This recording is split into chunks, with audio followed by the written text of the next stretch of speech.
2 years after the October the 7th attacks on Israel, the BBC has been allowed into northern Gaza by the Israeli Defense Force and witnessed total devastation.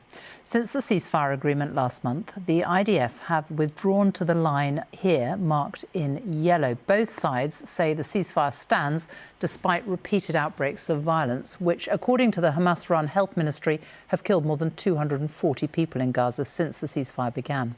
Israel says 3 of its soldiers have been killed.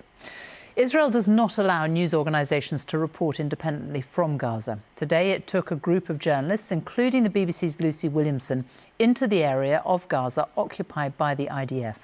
The brief visit was highly controlled and offered no access to Palestinians or other areas of Gaza. Military censorship laws in Israel mean that military personnel were shown our material before we broadcast it to you tonight. The BBC maintained editorial control of this report at all times. Here is Lucy's report. If you're looking for Gaza, this is what's left. The Gaza of maps and memories is gone. To the right is Bet Hanun, once home to tens of thousands of people. This is Shujaiya, a flat landscape of rubble stretching all the way into Gaza City. This is just a taste of what 2 years of war has done to Gaza.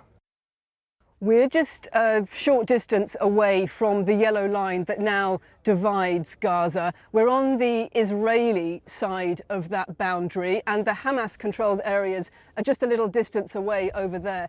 This tense limbo is the first achievement of Donald Trump's peace plan, but there are regular reminders of how fragile it is, and each time it cracks, it threatens to bring the whole deal crashing down. The US is pushing hard to move its peace plan forward, but Israel's army says with the bodies of hostages still missing, Hamas hasn't delivered on the first part of the deal, and that it will stay here until the group hands over its power and weapons. Well, on the contrary, Hamas is actually trying to arm itself, trying to assert dominance, assert control over Gaza, is killing people in broad daylight to kind of terrorize the civilians and make sure they understand who is boss in Gaza. So we're actually seeing the opposite of it, and it's very clear that there will need to be pressure. We hope this agreement is enough pressure. Israel's army says it's still fighting Hamas here almost every day. The US president already sees investment opportunities in the rubble. Their homes demolished, their land eyed by investors. How much say will Gazans have in the future of their land?